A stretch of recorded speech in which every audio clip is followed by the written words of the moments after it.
Hello everyone. आज आपण वाचणार आहोत इयत्ता 6वीचं इतिहास आणि नागरिकशास्त्र पाठ पहिला. Let's go. आपल्या पाठाचं नाव आहे भारतीय उपखंड आणि इतिहास. आता त्यामध्ये 3 महत्त्वाचे मुद्दे आहे. या धड्यामध्ये बघूया आपण इतिहासाची घडण आणि भौगोलिक वैशिष्ट्ये, भारताची भौगोलिक वैशिष्ट्ये आणि भारतीय उपखंड. आता पहिला बघणार आहोत आपण इतिहासाची घडण आणि भौगोलिक वैशिष्ट्ये. इयत्ता 5वीत आपण मानव आणि त्यांच्या भोवतालचा परिसर यांच्या परस्पराशी कसा घनिष्ठ संबंध असतो हे विस्ताराने बघितले, हो की नाही. आदिमानवाच्या जीवनमानातील आणि तंत्रज्ञानातील बदल त्यांच्या परिसरातील बदलाशी कसे जोडलेले होते हे अश्मयुगीन संस्कृती ते नदीकाठच्या कृषीप्रधान संस्कृती हा मानव संस्कृतीचा इतिहासाचा प्रवास कसा घडला याचा आपण आढावा घेतला. बघा, आपण मागच्या 5वीच्या पुस्तकात आदिमानवाने कसे तंत्रज्ञानातील बदल केले आणि त्यांच्या जीवनमानात कसे बदल होत गेले, कृषीप्रधान संस्कृती कशी झाली, नदीकाठी कशी कृषीप्रधान संस्कृती विकसित झाली, इतिहासाच्या मानवी संस्कृतीचा इतिहासाचा प्रवास कसा घडला याचा आपण आढावा घेतला. आता इतिहास म्हणजे मानवी संस्कृतीच्या प्रवासात घडलेल्या सर्व प्रकारच्या भूतकालीन घटनांची सुसंगत मांडणी. बघा, इतिहास म्हणजे काय की आपल्या संस्कृतीच्या प्रवासात म्हणजे आपल्या मागून गेलेल्या त्यांच्या आजोबांच्या काळात घडलेल्या घटनांची सुसंगत मांडणी म्हणजे सकाळी दुपारी म्हणजे अशी बरोबर क्रमाने लावलेली मांडणी, त्याला इतिहास असे म्हणतात. स्थळ, काल, व्यक्ती व समाज हे इतिहासाचे 4 प्रमुख आधारस्तंभ आहेत. या 4 घटकांशिवाय इतिहास लिहिला जाऊ शकत नाही. यापैकी स्थळ हा घटक भूगोलाशी म्हणजे भौगोलिक परिस्थितीशी संबंधित आहे. इतिहास व भूगोल यांचे नाते अतूट आहे. भौगोलिक परिस्थिती इतिहासावर अनेक परिणाम करत असते. बघा, आता स्थळ, काल, व्यक्ती, समाज हे इतिहासाचे 4 प्रमुख आधारस्तंभ आहे आणि त्यांच्याशिवाय इतिहास लिहिला जाऊ शकत नाही. आणि स्थळ हा भूगोलाशी संबंधित आहे म्हणजे भौगोलिक परिस्थिती कशी यावर हा स्थळ संबंधित आहे. भूगोल आणि इतिहासाचे अतूट नाते असे या मानलेले आहे. आणि भौगोलिक परिस्थिती इतिहासावर अनेक प्रकारचे परिणाम करत असते. आता बघूया, चर्चा करूया कशाची. तुमच्या परिसरात कोणकोणते व्यवसाय आहेत, तुमच्या परिसरात कोणकोणती पिके घेतली जातात. तुम्हाला माहीत आहे का शेतामध्ये तुमच्या कोणकोणती पिके तुमच्या शेजारी किंवा कुणाच्या घेतली जातात याची माहिती, याची चर्चा करा. आहार, वेशभूषा, घरबांधणी, व्यवसाय इत्यादी गोष्टी बऱ्याच अंशी आपण राहतो. त्या परिसरात भौगोलिक वैशिष्ट्यावर अवलंबून असतात. बघा, आहार, वेशभूषा, घरबांधणी इत्यादी व्यवसाय ह्या बऱ्याच अंशी आपण राहतो. त्या परिसराच्या भौगोलिक वैशिष्ट्यावर ह्या गोष्टी काय असतात, अवलंबून असतात.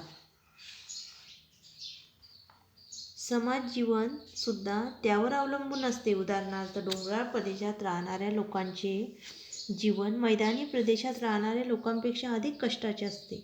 बघा, आता तुम्हाला माहिती आहे का, डोंगराळ प्रदेशात राहणाऱ्या लोकांचे जीवन मैदानी प्रदेशात राहणाऱ्या लोकांपेक्षा अधिक कष्टाचे असतात. कारण डोंगराळ प्रदेशात सुपीक शेतजमीन उपलब्धता अगदी थोडी, तर मैदानी प्रदेशात सुपीक शेतजमीन मोठ्या प्रमाणावर असते आणि चांगली जमीन डोंगराळ प्रदेशात कमी असते आणि तीच जमीन मैदानी प्रदेशात, कारण तिथे डोंगर नसतो, खूप असते.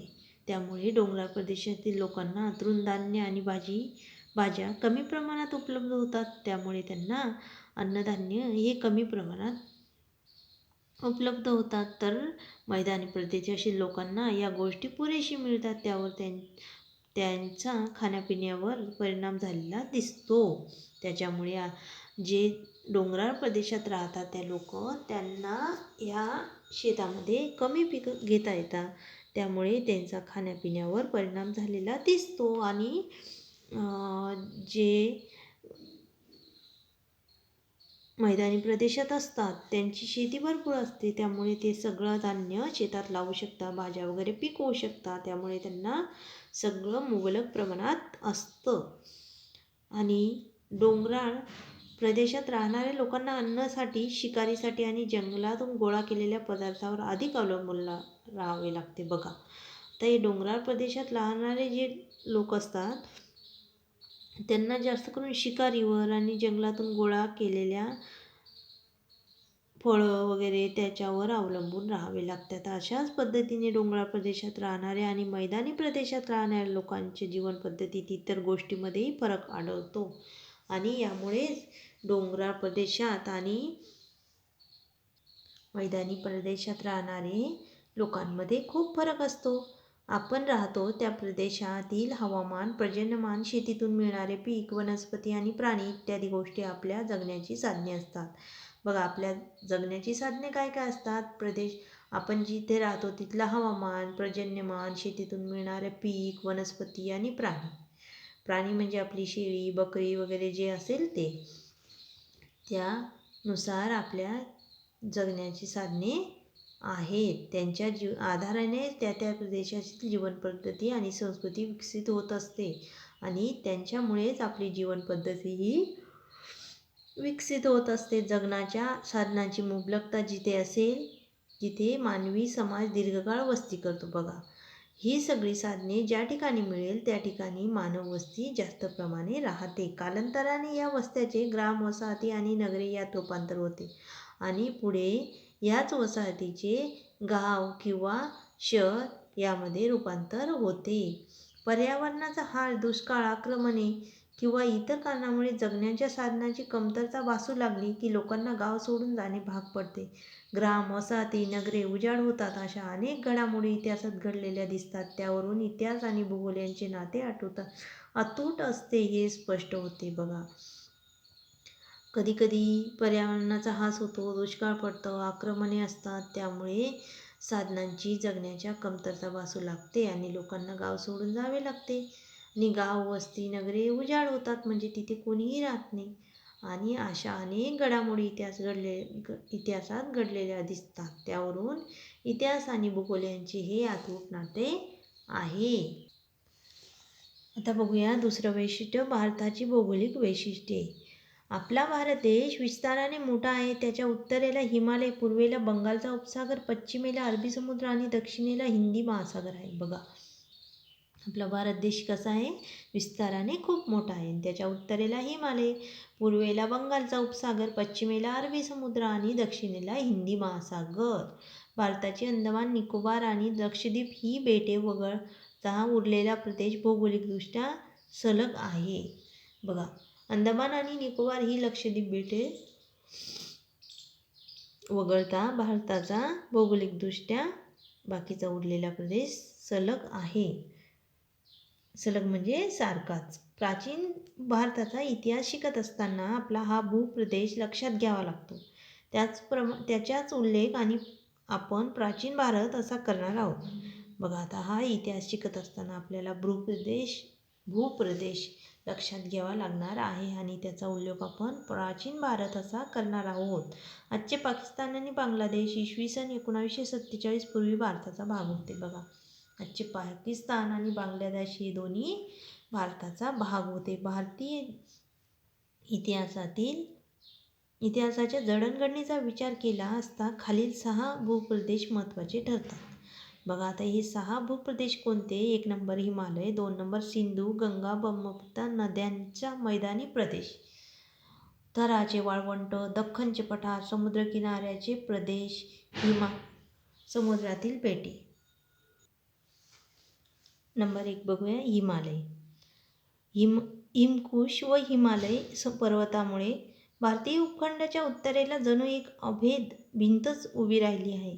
या भिंतीमुळे भारतीय उपखंड मध्य आशियातील वाळवंटापासून अलग झालेला आहे बघा. आता हिंदुकुश व हिमालय या पर्वतामुळे भारतीय उपखंडाच्या उत्तरेला जणू एक अभेद भिंतच म्हणजे न भेदणारी भिंतच उभी राहिली. यामुळे काय झालं आहे की भारतीय उपखंड मध्य आशियातील वाळवंटापासून अलग झालेला आहे. मात्र हिंदुकुश पर्वतातील खैबर बोलन या खिंडीमधून जाणारा खुष्कीचा व्यापारी मार्ग आहे आणि या खिंडीमधून जाणारा एक खुष्कीचा व्यापारी मार्ग आहे. मध्य आशियातून जाणारा प्राचीन व्यापारी मार्गाशी तो जोडला गेलेला आहे आणि तो मार्ग मध्य आशियातून जाणाऱ्या प्राचीन व्यापारी मार्ग म्हणजे जुन्या व्यापारी मार्गाशी जोडला गेलेला आहे. चीनपासून निघून मध्य आशियातून अरबी प्रदेशापर्यंत जाणारा हा व्यापारी मार्ग रेशीम मार्ग म्हणून ओळखला जातो. तर हा चीनपासून निघून मध्य आशियातून अरबी प्रदेशापर्यंत जाणारा हा व्यापारी मार्ग रेशीम मार्ग म्हणून ओळखला जातो. कारण या मार्गावरून पश्चिमेकडील देशात पाठवल्या जाणाऱ्या मालात रेशीम प्रमुख होते आणि या मार्गावर पश्चिमेकडून पाठवलेल्या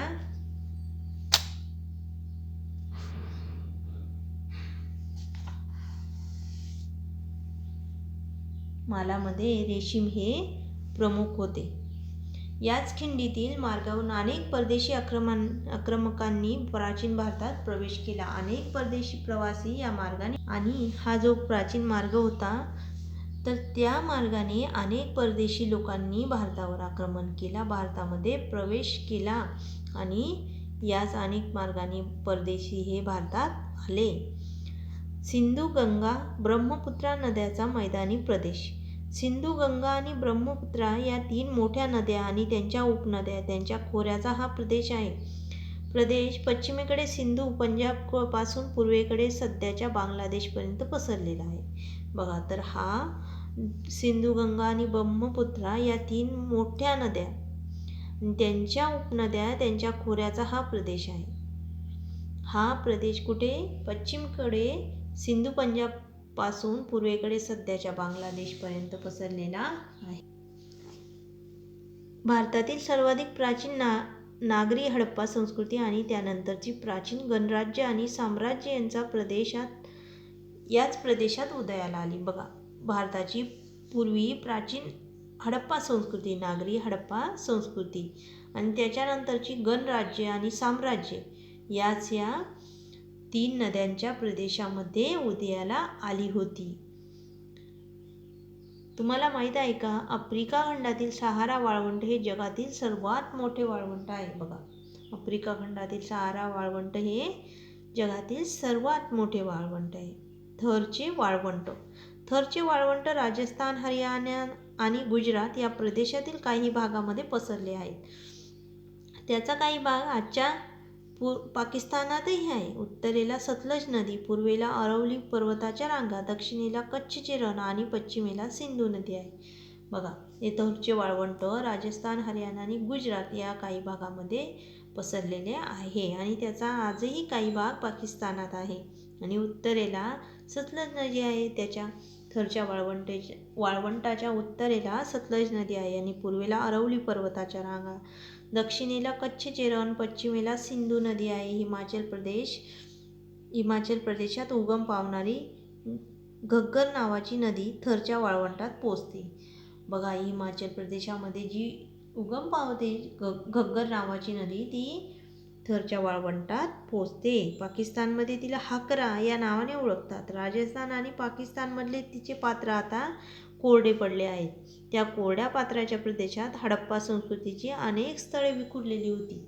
बघा, आता ह्या नदीचे पात्र कोरडे पडले आहेत. तिला पाकिस्तानमध्ये हाकरा या नावाने ओळखतात आणि ही राजस्थानमधून पाकिस्तानमध्ये जाते आणि ह्याच नदीच्या प्रदेशाजवळ अनेक हडप्पा संस्कृतीची स्थळे विखुरलेली आहेत.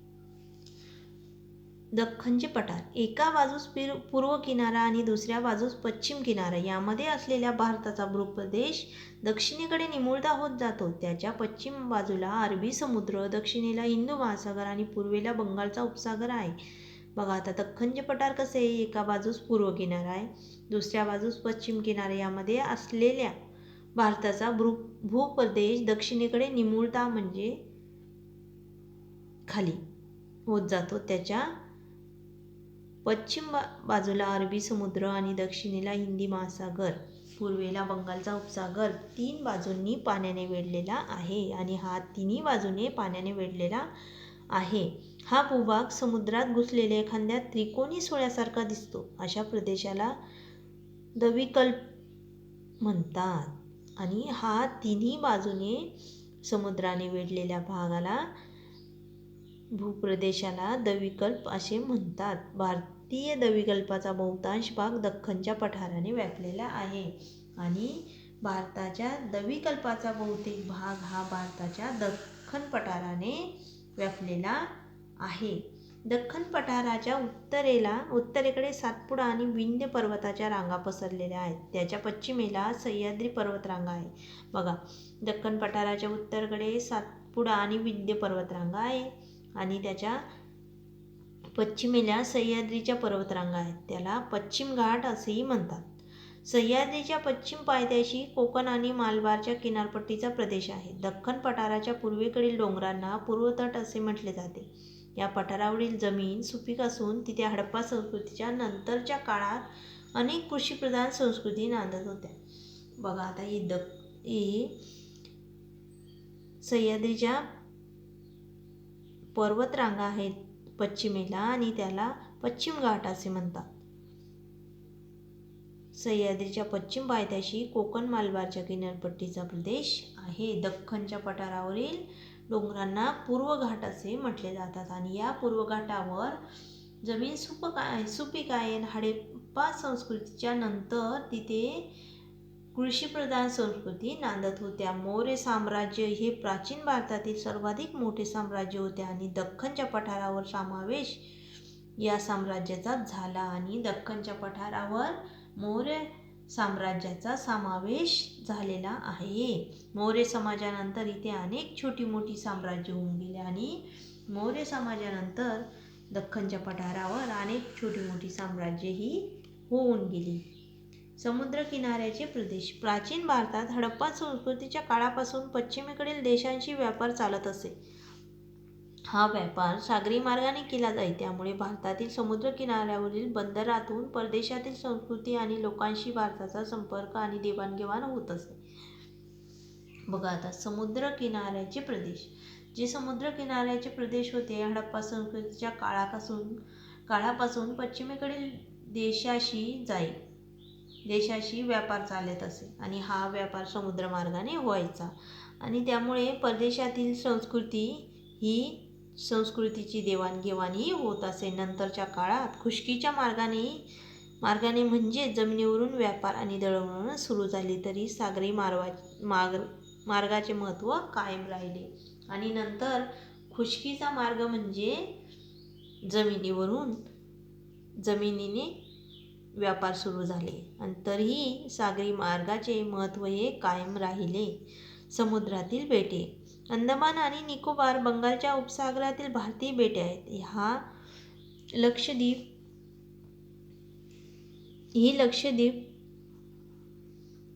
भारतीय बेटांचा समूह अरबी समुद्रात आहे. प्राचीन काळच्या समुद्री व्यापारात या बेटाचे स्थान महत्त्व असावे. Periplus of the Erythraean Sea. बघा, आता ही अंदमान आणि निकोबार भारतातील बंगालच्या उपसागरातील भारतीय बेटे आहेत. तसे लक्षद्वीप हा भारतीय बेटाचा समूह अरबी समुद्रात आहे. प्राचीन काळच्या समुद्री व्यापारात या बेटाचे स्थान महत्त्वाचे होते. पेरिप्लस ऑफ द एरिथियन सी म्हणजे तांबड्या समुद्राचे माहिती पुस्तक. या पुस्तकात भारतीय बेटाचा उल्लेख आहे. हे पुस्तक एका अनामिक ग्रीक खलाशाने लिहिले आहे. आता बघा, इथे नकाशा दिला आहे ना. भारताच्या नकाशा आराखड्यातील खालील ठिकाणाची नोंद. बघा, आता याच्यावर लिहिले हिमालय पर्वत कोणते, थरचे वाळवंट, पूर्व वाळवंट हे तुम्ही शोधायचे आहे. हे बघा, या चित्रात दिसते तुम्हाला अंदमान बेट आणि भारतीय उपखंड. हडप्पा मोहंजोदाडोची शहरे आजच्या पाकिस्तानात आहे. जी हडप्पा संस्कृती आणि मोहंजोदाडो ही जी शहरे होते पूर्वीच्या काळात ती आज पाकिस्तानमध्ये आहेत. अफगाणिस्तान, पाकिस्तान, नेपाळ, भूटान, बांगलादेश, श्रीलंका आणि आपला भारत देश मिळून तयार होणारा भूभाग दक्षिण आशिया या नावाने ओळखला जातो. बघा, दक्षिण आशिया कशाला म्हणतात?